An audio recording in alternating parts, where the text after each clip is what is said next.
Hi und herzlich willkommen hier zum Podcast Money, Business and the Universe. Ich bin Dr. Mareike Bruns, Money Mindset und Business Coach für selbstständige und ambitionierte Frauen, die jetzt ready sind, ihr nächstes Business Level zu erreichen.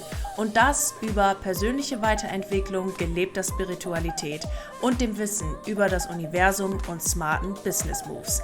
Ich freue mich wieder riesig, dass du in diese Folge eingeschaltet hast und wünsche dir jetzt ganz viel Spaß mit der neuen Episode.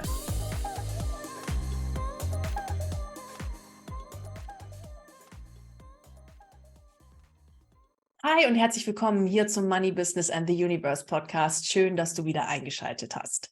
Heute habe ich dir eine wundervolle Folge mit einem Interview mit der lieben Dani Gardner mitgebracht. Ihr Lieben, Dani ist Mentorin für hochsensible Unternehmerinnen und Unternehmer und kombiniert ihre Mentorings mit ihrem fundierten Fachwissen, was sie über das Thema Human Design hat. Human Design war auch der Weg, wie ich mit Dani in Kontakt gekommen bin, denn ich habe vor einigen Wochen recherchiert, wie ich als Projektor, was mein Human Design Profil ist, noch leichter und easier mein Business führen kann. Und da bin ich auf ihr Profil gestoßen und vor allen Dingen auf ihre Blogartikel. Und das hat mich so fasziniert, dass ich halt um sie herum noch ein bisschen geschaut habe, was macht die eigentlich so? Und dann gesehen habe, dass sie eben Mentorin ist für hochsensible Unternehmerinnen und Unternehmer, so wie ich eine bin. Und davon habe ich mich natürlich sofort angesprochen gefühlt. Ich habe bei ihr einen Online-Kurs mitgemacht, auch schon eine wundervolle Coaching-Session mitgemacht. Und ich war so begeistert, dass ich sie sofort gefragt habe, ob sie nicht Lust hat, ihr Wissen hier im Podcast zu teilen. Ich bin super froh, dass sie Ja gesagt hat und wir jetzt dieses wundervolle Interview hatten und sie uns einfach einen fundierten Blick darüber gibt, wie sie als hochsensible Unternehmerin ihr Business führt, gepaart mit oder in Alignment mit ihrem Human Design Profil. Für alle, die jetzt gerade denken, was ist hochsensibel und was ist Human Design? Da mag ich euch gerade einmal einladen, dem Interview zu lauschen. Da geben wir ein paar Infos dazu und B, da auch gerne mal zu recherchieren. Ich möchte jetzt hier im Intro gerne das ein bisschen kurz halten, weil ich weiß, dass das Gros von euch Zuhörerinnen und Zuhörern da draußen weiß, was Hochsensibilität ist, beziehungsweise auch was Human Design ist. Ansonsten einfach gerne nochmal recherchieren und beim Human Design einfach hier die Informationen mitnehmen. Es ist ein Tool aus der Persönlichkeitsentwicklung, was mir hilft, mich besser zu verstehen und das Ganze arbeitet mit deinen Geburtsdaten und so weiter und so fort. Also das ist ein riesen und wundervolles Themenfeld. Gerne damit mal mehr beschäftigen. Ansonsten einfach diese Info mal mitnehmen in den Podcast und lauschen, was die Dani uns hier zu erzählen hat. Für alle, die sich gerade denken, also ich habe jetzt weder was mit Human Design am Hut, noch habe ich was mit Hochsensibilität am Hut. Ich glaube, ich schalte jetzt ab. Stopp. Ich mag euch einladen, trotzdem weiterzuhören, denn das, was die Dani sagt, trifft auf uns alle zu. Denn ihre Kernmessage ist: Wähle einen Weg im Marketing und in deiner Businessführung, der zu dir passt. Du brauchst nicht irgendein Konzept nehmen, was jetzt Guru 1, 2, 3, 4, 5, 6, 7 dir gegeben hat und das umsetzen, wenn du das Gefühl hast, es passt einfach nicht zu dir. Und das Gefühl hast, dass es irgendwas ist, was vielleicht für jemand anderen ganz wunderbar funktioniert, für dich aber überhaupt nicht der Weg ist. Und sie zeigt auf, wie sie es geschafft hat, ihren eigenen Weg zu finden, der kompatibel ist eben mit ihrer Hochsensibilität und ihrem Human Design Profil. Und da lade ich euch ein, hier wirklich ganz genau zuzuhören. Ihr könnt wahnsinnig viel aus diesem wundervollen Interview mitnehmen. Ihr hört es schon am Vornamen, Dani Gardner. Dieses Interview ist auf Englisch, denn die Dani ist Australierin und lebt gerade in Spanien. Deswegen hatten wir zeitzonentechnisch da überhaupt kein Problem. Und genau, wir haben dieses Interview auf Englisch geführt.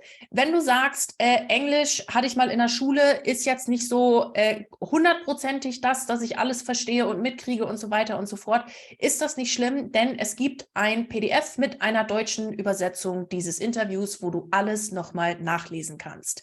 Wenn du in meinem Newsletter angemeldet bist, dann hast du dieses PDF direkt heute Morgen in deinem E-Mail-Postfach gehabt. Also da einfach in die Mails geschaut und da kannst du dir das PDF runterladen.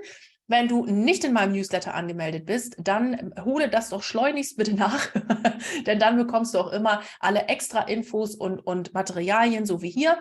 Und schreib mir am besten eben einmal unter team@mareikebruns.de oder unter meinen Socials mit dem Stichwort PDF Dani einmal eine kurze Nachricht und dann kriegst du das nachträglich selbstverständlich noch zugeschickt von uns und dann kannst du das auf Deutsch einfach auch noch mal ein bisschen mitlesen und nachvollziehen oder einfach eine Stelle nachgucken, die du hier oder da noch nicht ganz richtig verstanden hast oder so, denn ich möchte diesen Content hier für euch alle bestmöglich hier möglich und hörbar machen. Genau.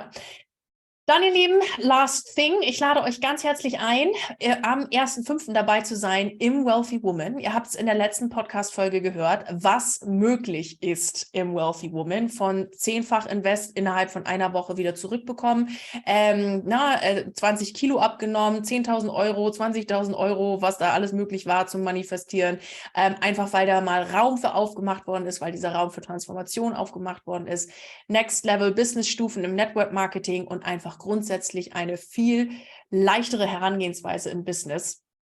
All das machen wir im Wealthy Woman. Für all das ist für dich Raum und für all das ist vor allen Dingen der Raum da, dass du einfach dein ganzes Potenzial, was in dir ist, entfalten kannst. Und ich freue mich riesig darauf, mit dir gemeinsam in dieses Programm zu starten und dich auf dein nächstes Business-Level zu bringen. Wenn das nach dir klingt, dann schau in den Shownotes vorbei, melde dich jetzt gleich an, sicher dir deinen Platz und ich freue mich, mit dir Anfang Mai zu starten. Und jetzt, du Liebe, viel Spaß mit der heutigen Podcast-Folge.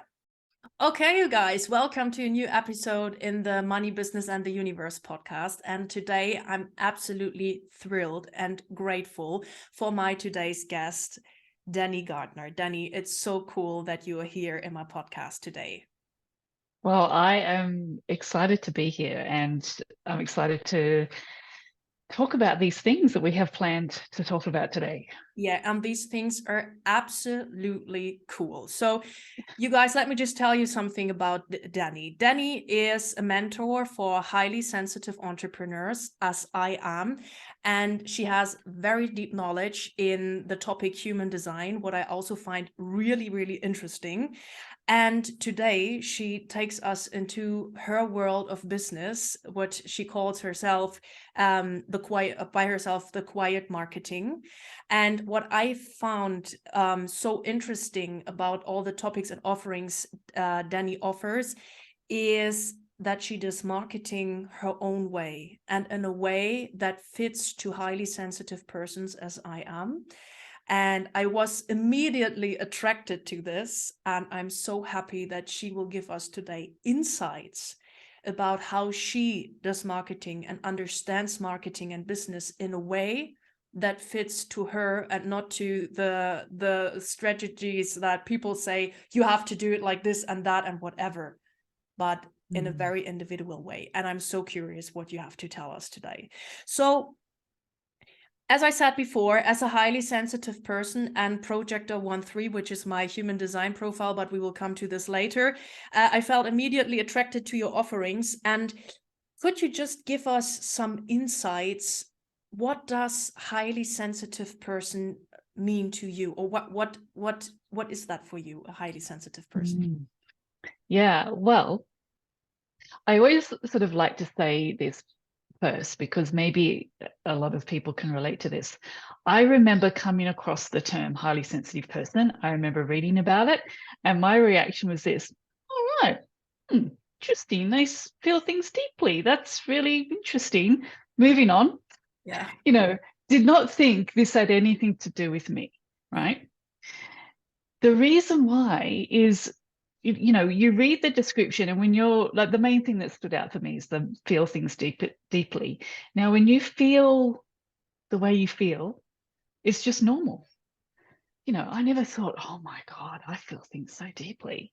It was only in discovering, and it was after I'd found the highly sensitive person thing, like description, that I remember somehow being in conversations. And I remember one particular conversation, and I'm like, right, So when this thing happens, you don't feel, this, no. And when this happens, you don't feel, no. And I remember going through all these things thinking, are you serious? You don't feel anything? So that was like when the penny dropped for me. It was like, right. Okay. So it was quite fascinating to me. It was almost like everyone else is the abnormal one. Because like, how can you not feel anything? Yeah. So I guess that was my sort of introduction into the highly sensitive person realm. And I guess what it means for me is I realize now, I guess, in comparison with the most people, it's like I'm taking everything in, and I'm taking it all in deeply, although I'm not really aware of that. It's just me, but I think most people somehow they don't take things in, right? It's a real high sensitivity to being rushed. That's one of the big things that I've noticed, being hurried. That's when my overwhelm goes, when I feel rushed in any sense, in whether it be my husband telling me like, quick, I've got to get going or something, or, the business thing, whatever.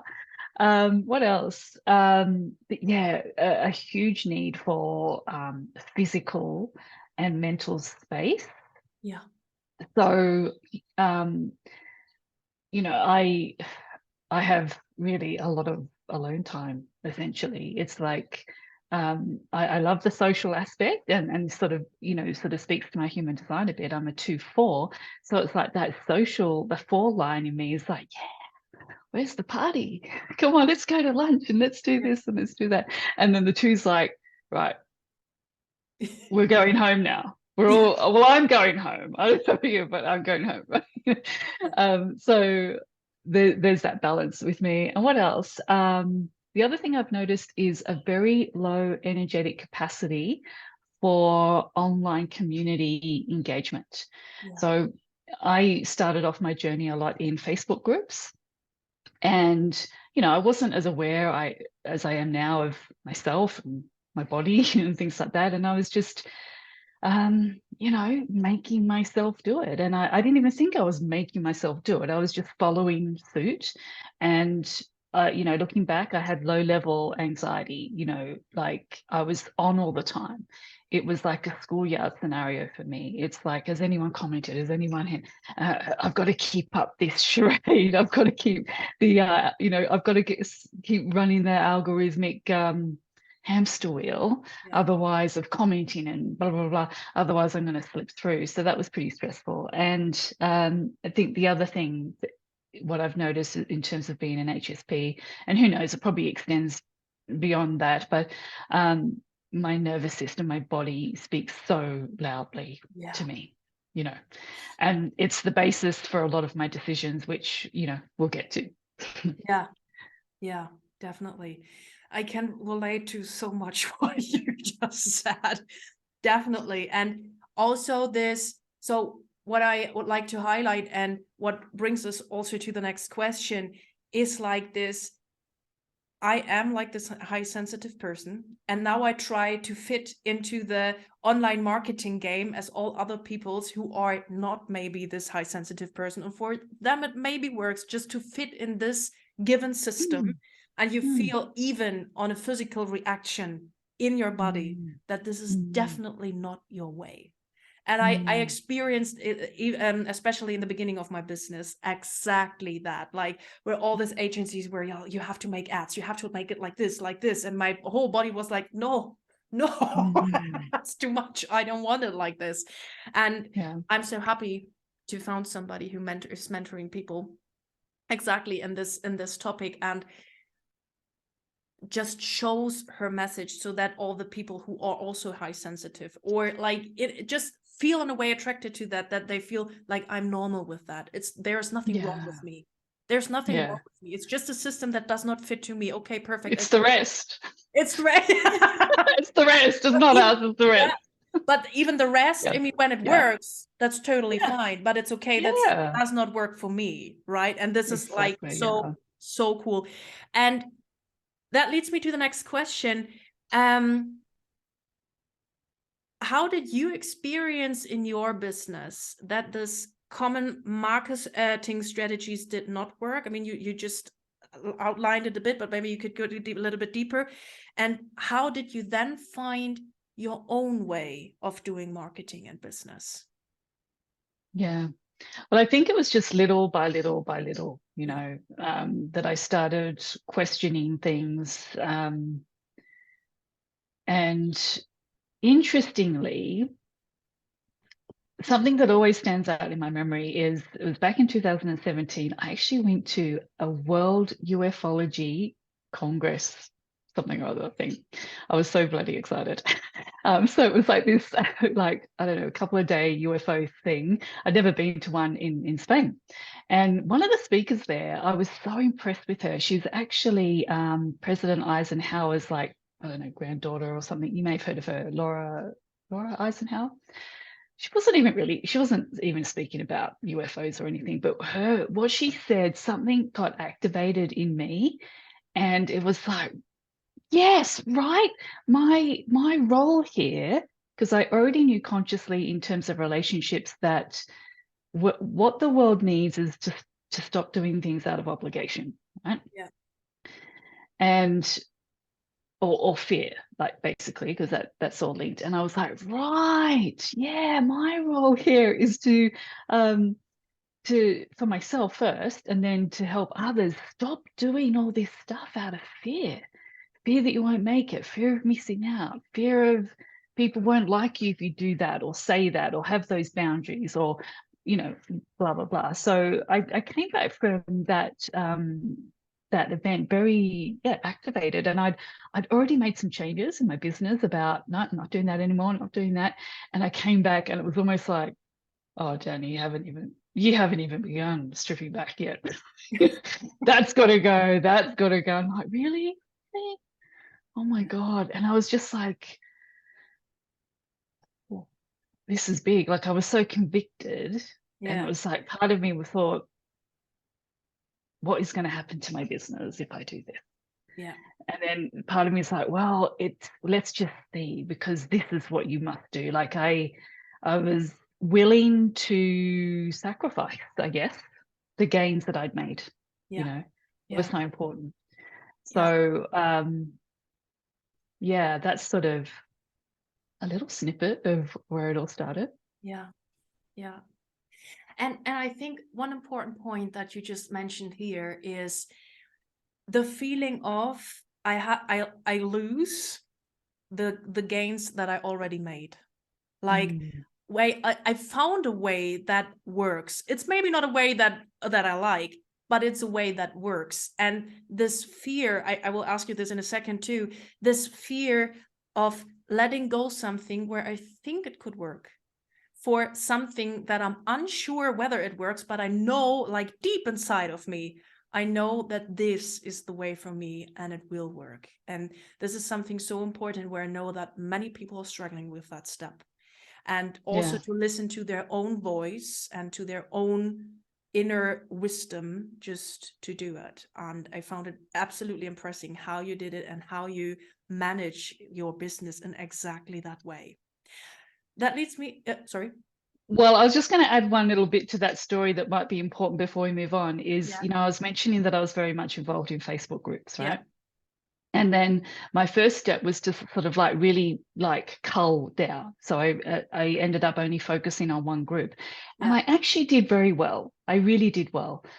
But it wasn't good for my nervous system. I was still wired, Yeah. you know. Yeah. And I came to this point where I'm like, I have to change. I have to step back. And so I started to focus more on my own, like, platforms in Yeah. terms of like my own profiles. Like, I started focusing more on my Facebook page at the time, that kind of Yeah. thing. But then I took this extra step because I was like, right, I'm going to do this thing. I'm going to not be in this Facebook group for a month. Yeah. It was such a big deal. I thought my business would shrivel up and die. Yeah. I have a mentor that I catch up with every so often, and I had a special session for this. Like, this is what I'm going to do. I wanted to be accountable to someone, Yeah. and it was my way out, because even after 3 days of not doing what I normally did, Yeah. I was just like, oh my God, I feel so different. Yeah. There's no going back now. Yeah. You know? Yeah. Great. Great. And sometimes it's just the process of letting go. You know, like when we're holding on now, the word does not come into my mind, but like a line or whatever, like you have it in your hands. And the moment where you let go, it hurts a tiny little bit because it was so deep in your hands. But when it's free, it feels so good. And Yeah. thanks for sharing this. That's absolutely great. I remember that I had a very similar story with Facebook groups. I was in every Facebook group you could imagine because I always had the thing like, oh my God, there is something that maybe there's an information that I need in that and that and that and that and that group. And there was the point where I just started like not in the group, not in the group, not in the group, just to be in my own mind and my own wisdom. And that was perfect.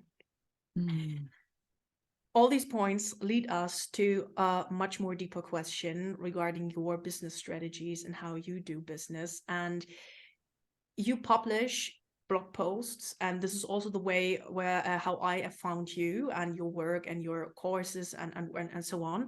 And in your blog articles, you have 2 blog articles dealing with your email list. And you said that you and I found that personally very impressive, that you remove this free submissions from your email list and you only accept people in your email list that already bought something or are clients of your courses or whatever. And that you also stopped freebies, which is in the normal online marketing world where everybody says, have a freebie, have an email list, just make email marketing, whatever, in that way is completely counterintuitive that.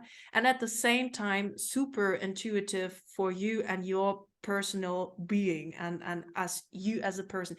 Could you just take us in the thoughts you had while doing that?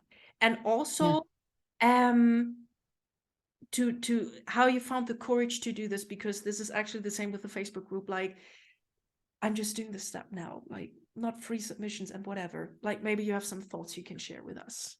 Yeah, I really love this topic. So the first thing that happened was I stopped the freebies first, right?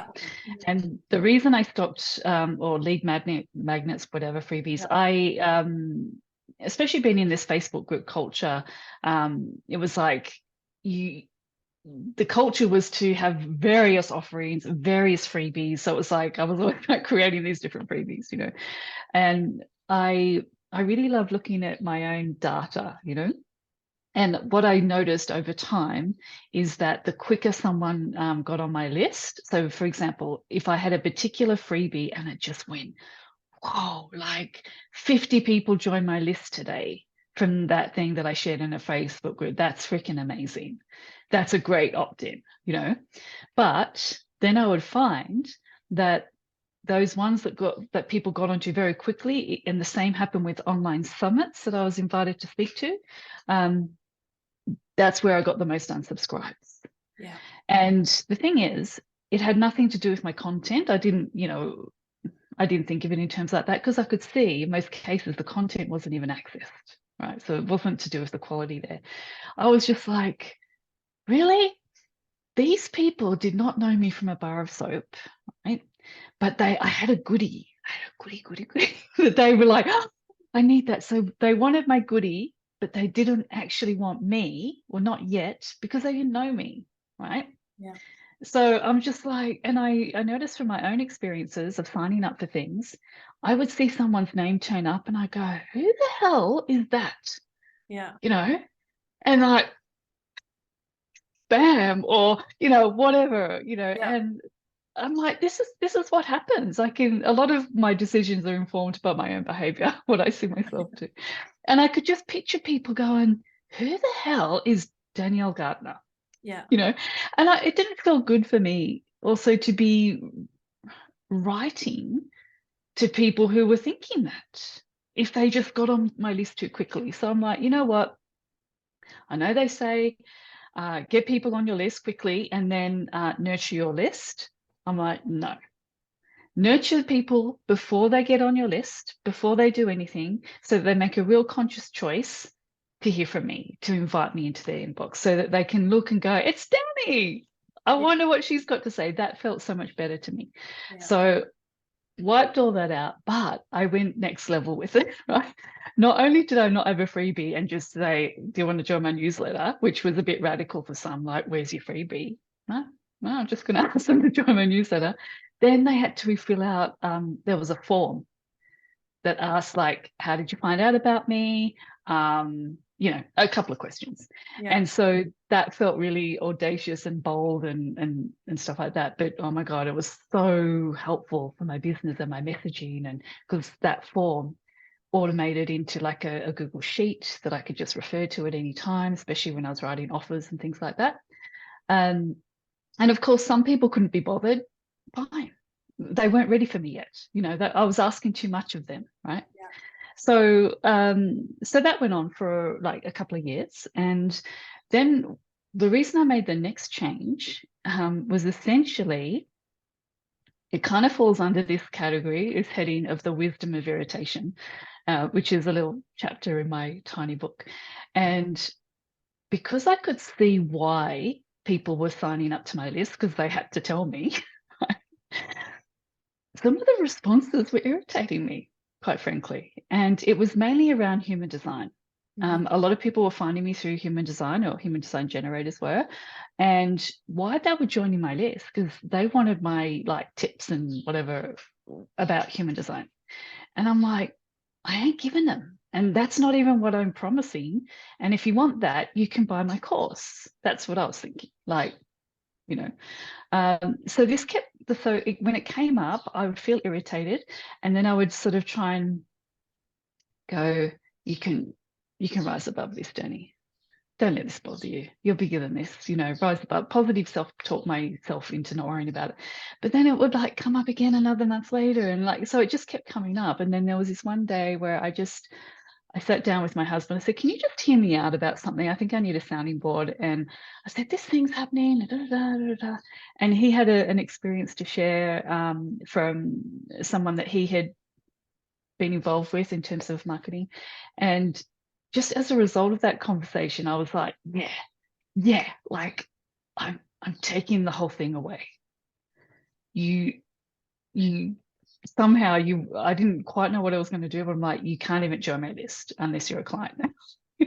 And again, that felt super bold, super audacious. But I remember going over to my laptop, changing that little thing down in the header to say, look, it just said, I think it's roughly says the same thing now. If you're looking for my newsletter, you know, become a student, or something like that. You know, something like that. Yeah. And I remember pressing publish, and the feeling I had in that moment of pressing publish, I was like, oh my God. So I felt good in my body. Mentally, I was like, I'm not sure if this is a good idea. I'm not sure if this is a good business idea. Yeah. But that didn't matter. My body overrides everything now. Like if my body's saying that this is true, then I just follow that. Yeah. And what happened then was very unexpected. But basically, that one decision tripled my course sales within like, first they doubled the next month, and then they tripled, and then they stayed at a pretty high level. Because what happened is, take away the opportunity to just get something free or even join my list for free, and they're like, I want to do something. Okay, I'll buy the course. Great. That's what you need. That's what's going to serve you best. Yeah. So yeah. And this is what it would have been my next question. Like, could you just tell us a bit about your results? Because this is what I find so great and interesting at the same time, because you followed your heart, or let's say your body, your intuition, your heart, what feels really good for you, and you immediately got like the answer in the results, like double and triple and whatever. Because of course, and when you do it that way, you can even you can provide much more specific information and offerings, and you know who's in your list. And I really love that. I really love that sort of stories. Thanks for sharing, and Yeah. also thanks for sharing it in your blog. That's Yeah. absolutely phenomenal. But Yeah. I want to speak to the courage bit though, because you said, how did you Yeah. get the courage? Yeah. Okay. You know what? Courage had nothing to freaking do with it, Okay. because it was my body. Yeah. My body kept going. It was that. It was like I had to do it, you Yeah. know? Yeah. So I didn't have to build up really. I mean, okay, it had been bothering me for a while, but I guess part of that time I wasn't really conscious of it bothering me so much, you Yeah. know. Yeah. But now, especially after that event, that's what really heightened this understanding of the wisdom of irritation. If something is irritating you, whether it be a client interaction, a way that you're delivering, a way, whatever, and it well, it may only need to happen once, but like that's a call to change, Yeah. you know? Yeah. We don't have to suck it up. We don't have to rise above it. It Yeah. just means it's not aligned in some way. It just needs to be tweaked somehow. Yeah. That's so cool. And I love how you develop this trust in your body and in your feelings, and just to do it. I developed a course which was called Money Manifestation. No, the other way around, Body Manifestation. And it's exactly about that. Like, listen to it. And what I like the most about this topic, the most interesting thing about this topic is how easy it is. I mean, you get immediately a reaction in your body, and you immediately know what's the next step. And I really love how nature gave us actually such an easy tool to just navigate us through life. And that's beautiful. Yeah. It's beautiful how you do this and how you teach it. And I think because people will wonder, but how can you trust that? How can Yeah. you? Yeah. So I just think trust gets built over time, just Yeah. through small wins, Yeah. you know? Yeah. And then the wins get bigger because the risks get bigger, or Yeah. like the actions you make are just feel more risky somehow Yeah. because they're more contrary or whatever it Yeah. is. Yeah. But it happens over time. You just got to start with something. Yeah. Definitely. Definitely. Thank you for sharing this. I just want to dive a little bit deeper into the point of making things easy. This was actually one of the things that, or the points that or that lead me to your blog posts, especially for projectors. So Mhm. the way I found you was a blog post about projectors and how projectors should do business. I was absolutely curious as for this topic, because I'm not an expert or have deeper knowledge about human design, but I have many clients who are experts. So I was just like thinking about what is my human design and how could I do this? This is an interesting topic. Let's Google it. And I found myself very much in this blog post like, yes, this is how it could work. And I immediately made the decision to buy a course of you, which is called no, I have to The Art of Being Invited, which is a strategy for projectors, like waiting for the invitation and then react on it and decide whether it's a real invitation or not. And I mean, we could get deeper here, but long story short, you showed me in that course how my personal human design strategy makes my life easier and makes my business so much easier. And I really loved it. And I would love to have some thoughts of you. How did your personal human design strategy help you in your business? And what would you recommend a person who has maybe no knowledge about human design or has already knowledge about human design to use the strategy in their own business? Yeah. Okay. Well, when I first discovered human design was through a business coach, and I was somewhat interested, but I remember not taking it so seriously, you know. And then one day, I don't know what the thought process was, but I was just like, I felt like, I've got these offers that have just gone really well. Like they've just sold like really unexpectedly well. And then I've had these other ones that they went nowhere, like couldn't get anyone to buy it. And I'm like, what was going on there? So I sat down and just sort of analyzed and reverse engineered them. So it was like, okay, so this one here that went well, where did that come from? Oh, there. Oh, well, what was before that? That. What was before that? That. And so I kept doing that with all the offerings. And then it just sort of dawned on me after I did a number of them. I'm like, oh my God, I was following this strategy of responding, as a generator. Yeah. I didn't know it. And certainly at that time, because this was like in 2000, a lot of things happened in 2017 for me. But this was before, was it that? Yeah, it was 17. It was certainly before many people were talking about it in a business sense at all, really. So, the best you could get by going to have a body graph chart reading was, hey, you got to respond, and people were like, well, what does that mean? But because I reverse engineered, I came up with actual strategies. And it's like, right, right, right. So I then documented these approaches and strategies and like I guess a sequence of events, and started to do that more consciously. And then I started to get the same results. So then that was pretty exciting for me. And then I started to share that, just here and there with like communities I was in and whatnot. And then I started getting people saying, well, I want to hear more about this. Like I just found out I'm a generator, or, all that kind of stuff. So I ended up doing a workshop, and then that became a tiny course and things like that. So in terms of what's been the most helpful and what I recommend for others is, well, first of all, the strategy, right? Each type has their strategy, and this is just the most important thing to really understand and really embody to begin with. A lot of people, especially if they've got a 1 in their profile, do you have a? Yes. Yeah. So you may have, yeah, okay. So the ones often want to have, like, they want to deep dive into all the channels and the things and the blah blah blah. But I just knew that there wasn't a lot of point in that, because I'm just very practical.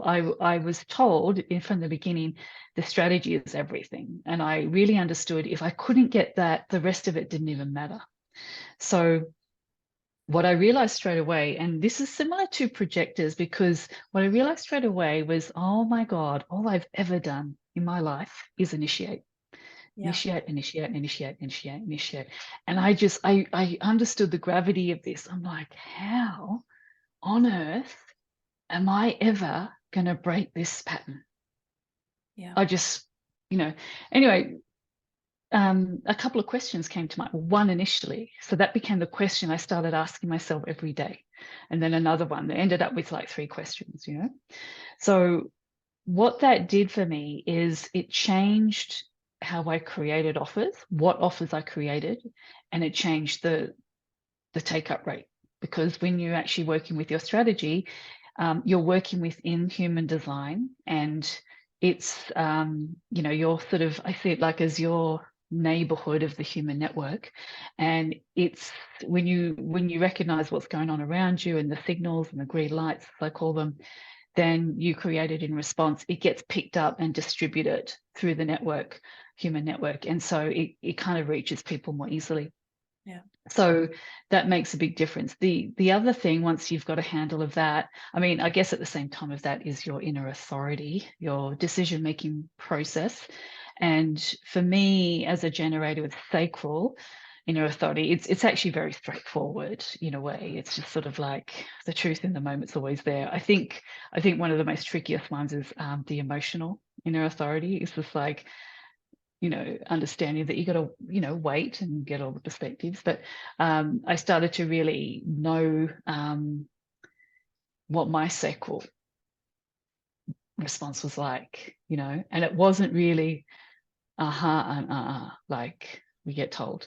That can happen in conversation, but as an entrepreneur working on my own, basically, I'm not there going, So I started noticing other sounds that I would make.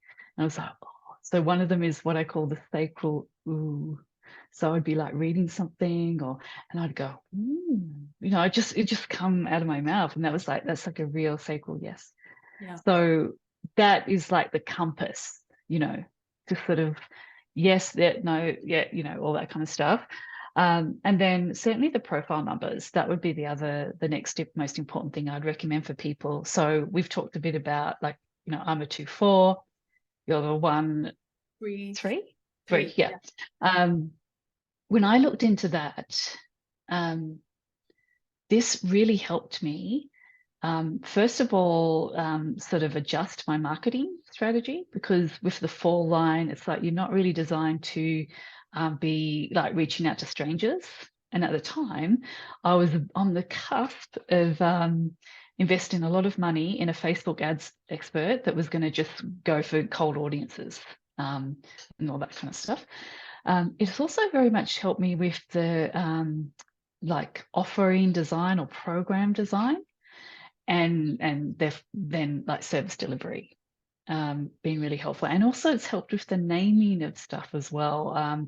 My understanding of the 2-4 has really helped me with the naming of things, and that sort of draws in the right vibe of person. So strategy, inner authority, profile numbers, great place to start. Yeah, I think so too. That's so great. And there are so many information in that, and there's so much understanding in that. For me, it was like I told you in one of the sessions we had together, like that I just tried to see where all my invitations are and also missed invitations are. And I just saw a post of mine where I was like, oh my God, wow, that's like, maybe this is an invitation. And then I started to work with it, and it was like bam, bam, bam, bam, bam, everything fall into place, and it was so beautiful. And this is so easy, of course, step by step to implement, because we're conditioned, of course, yeah.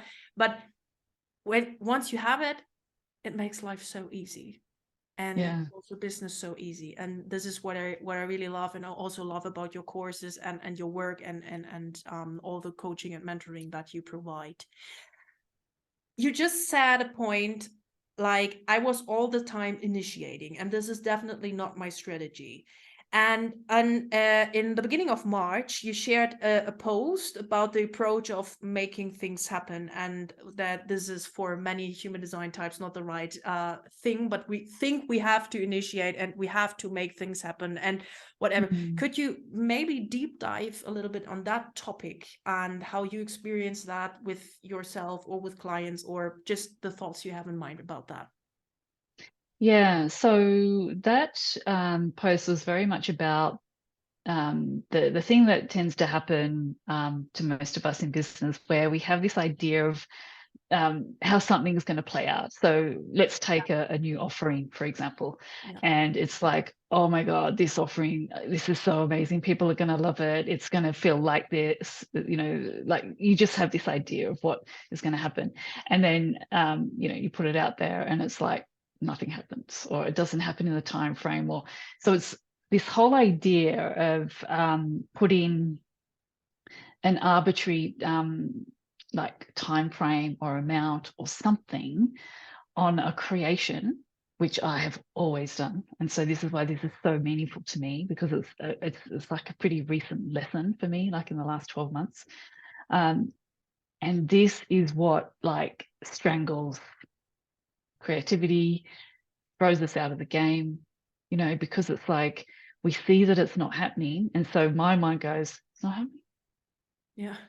Is it right? So it's not happening, because I had been used to things happening like when I wanted them to, So when I came across a period of time where things weren't happening, it's like, it was really, really upsetting and distressing for me. But when I eventually learned that, hold on a minute, if there was no like arbitrary deadline, time frame, amount, which of course we're all taught to have, SMART goals and all that. But if it was just creation, if it was just, like that's what it would be, So a really good analogy that I came across to sort of describe this concept is that, if we imagine that we were given a seed for a century-old tree, And we look at that seed and go, yeah, we're going to do great stuff together. And then, plant the seed outside, cover it in dirt. And then the next morning, look out, what's going on? Yeah. Yeah. Where's the tree? Yeah. Oh, okay, not today. All right, fine. Tomorrow. What the hell's going on here? Where is the tree? Yeah. It's ridiculous, right? Yeah. Because that tree is going to take time to grow, and it's like some of our ideas, they're infants. And one of my offerings last year, it was so meaningful to me, and I did get people in it, but I just thought it was just going to be like, really, in hindsight, in its mature form from the get-go, and it's like this thing is going to grow and develop over years and become something great. Yeah. And it's just this idea of having staying power. And so it's like, this post came as a result of some conversations and my own experiences. It's like, well, what do you do in that moment where you notice this is happening? You wish you could think better. You wish you could feel better about it. You're just shooting yourself into making yourself feel worse because you can't be better, and think better. And it's like, well, what do you do then? And this is where, like, one of the things that I have said, I do say this in my book, I'm always talking about prioritizing outputs and minimizing inputs. So stop with all the intake. Like, spend time on your own creations, because that's what's going to move the needle in your business. Yeah. But in this situation, the real kind of goal for me is, oh my God, this is the moment for inputs, right? Mm-hmm. So have an input that is going to work for you. I've got one myself. It's of another coach talking about her story.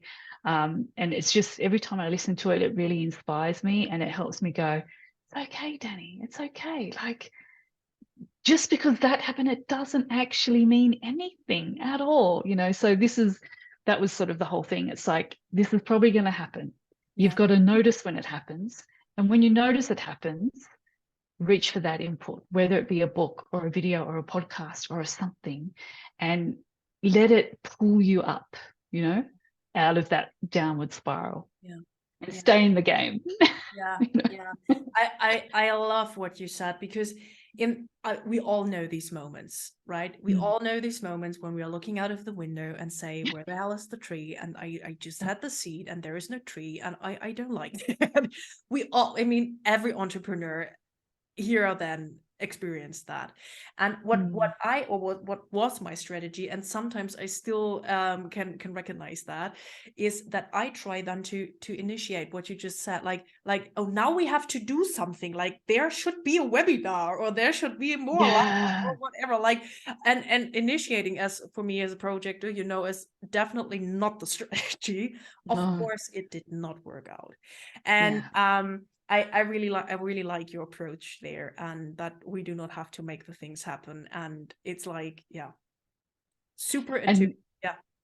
And one thing I did share in that post, which was like a little video, wasn't it?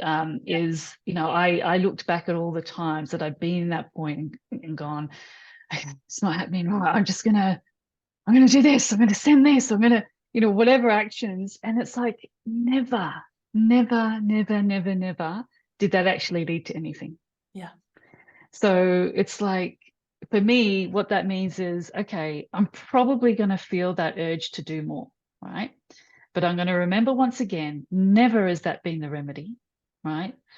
If anything, the remedy is to lean back a bit more, rest more, stop initiating, just chill out more, be more detached, and lift your vibe, don't give up hope. And if that thing doesn't work, it doesn't mean anything. Keep going, Yeah, that's so beautiful. You said just one important sentence that was like, just lean back and keep your vibration high. And one of that things, and this is also the last question for the interview today, is you limited your access for DMs on Instagram. You know that that your favorite way of communication, for example, is email. You just limited just the way of people can or have contact with you. And I think this is also a result of leaning back, I guess, it allows you to lean back more. Could you give us more insights about how you manage your message situation in your business? Yeah. So first of all, I'll just share that why I limited the DMs. Yeah. And again, it actually goes back to the wisdom of irritation. So Yeah. what I was finding is that people would email, like message me and say stuff like, "Can you tell me about your offers?" And I'd be like, "Yeah, go to my website and have a look at them." Or I don't know, like they just ask me questions that they could have found themselves. Now, I get that some people that they're down with that stuff. They're like, "Yeah, I'm there. I'm gonna, they're happy to be the help desk." I'm not that kind of person. I'm all for self-responsibility, self-leadership. I think if you're serious about this, you'll lift this little finger and you'll click onto my website. You won't need me to tell you, And also, I don't like being in a position where I feel that I've got to say, "Oh, well, it's this," and it's the convincing, all of that kind of stuff. It's like, that's what my sales page is for. Go and have a look at it. So I thought that was surely an irritation. And I thought, okay, this would not be happening if there was only access to email. It's just the culture around DM. It's like, I'm going to type 2 words and press send. And then I'm going to type another 2 words and press, it's like this very casual nature. And it's like, Yeah. I don't want to be online all the time. I want to minimize my screen time. So this is one of the things that, if you open yourself right up to it, you're spending a lot of time being a help desk and it doesn't necessarily lead anywhere. The other thing that I noticed is that people were commenting on my posts, and yes, in a beautiful way, but in a DM. So they were taking the conversation away from the post, whereas I want the conversation to be in the post and for people to, contribute to each other. I don't want this. No, like this is a group conversation here. If you want me one-on-one, yeah, here's my offerings, pay for some one-on-one time. Yeah. So those 2 things were really I was just like, okay, how do I close this thing down a bit, And in truth, there's no way to close it down totally. But it's people who I do not follow cannot message me. Yeah. That's basically how it works. And what's happened is people have actually decided to work with me because I took that stance. They tried to message me. Yeah. And what it used to say, I don't think it says it now, because I know you attempted to contact me, and it says, I don't know, it used to say something like, Dani Gardner doesn't accept message or whatever. It said something, but I think they've changed the message now. It's a little bit more obscure, so people, who knows how many people have tried to message me, and it's just like they're waiting for me to reply. But when I shared the reasons why I changed this, eventually people came in the comments and they said, "Dani, that is exactly what I did. I tried to DM you. I couldn't get through. So I went to your website, I bought the thing, and it was really helpful." She's like, and furthermore, it made me want to work with you because it was like that boundary, yeah. So I actually don't get a lot of messages now, because it's email. Like it's email's a little bit more formal, I guess. It has to be a bit more of a genuine thing. So I don't get so many, only from actual clients. So yeah. And that's beautiful. And I mean, and that's the interesting thing. I mean, when you are clear on this boundary that you have for you, this clearness actually is something that goes directly out to the person who tries to reach you. And if it's a person who really belongs to you, let's say it like this, he or she will find the way. I mean, it's like the same with me. I also tried to DM you on Insta because I just thought that's maybe the way. And then I thought, like, there's nothing back. And I thought, like, this is not the way she is. I mean, hey. And then I just wrote you an email like, hey, I just tried to. And then I got the answer, and I found it like, Jesus, that's so good, actually. that's such a good way of communication. Yeah. And I also found my way. And if you are clear for that, the people who belongs to you will find the way anyway. And this is what I love so much. Did you want to? Yeah. Oh, I was only going to say the other thing is I really didn't like if someone left you a message, and especially if it was on the weekend. And of course, in curiosity, I want to see it. Yeah. But I don't want to reply to it. Now I know, they've seen me open it, and yeah, that kind of thing. Yeah, there was something else, but I've forgotten. Yeah. So, Dani, thank you so much for sharing so much of your knowledge, of your wisdom, and all of your experiences with your way of doing marketing and business, of your knowledge about human design, and the knowledge about how highly sensitive persons can do their business. And if somebody's now very interested in your work, what I could really imagine, what is now the best way to find you? They can DM me. Just kidding. That's normally the response, right? Just DM me. Yeah. No, don't DM me. My website, I'm sure you'll put the link somewhere, but it's danigardner.com. On Instagram, that's sort of my main platform. I'm the quiet marketer. And they're basically the two places. Yeah. Great. We also put, of course, your website in the show notes, so you can just click on it and find all information, blog posts, tiny courses, all your offerings on the website. And Dani, I just have to say thank you for this beautiful interview. That was absolutely awesome. And thank you for your time. You're welcome. It was really enjoyable talking to you. So thank you. Thank you. Du Liebe, das war die aktuellste Folge im Money, Business and the Universe Podcast. Ich freue mich riesig, dass du hier wieder eingeschaltet hast. Freue mich auf dich nächste Woche, wenn es eine neue Episode gibt hier im Podcast. Und wenn du gerne mit mir zusammenarbeiten möchtest, dann findest du alle Links mit Kontaktdaten und wichtigen Informationen hier in den Shownotes. Mir bleibt jetzt, wie am Ende einer jeden Podcast-Folge, nur noch zu sagen, egal an welchem Projekt du gerade dran bist, bleib unbedingt dran und ich wünsche dir unendlich viel Erfolg dabei. Alles Liebe zu dir, deine Mareike.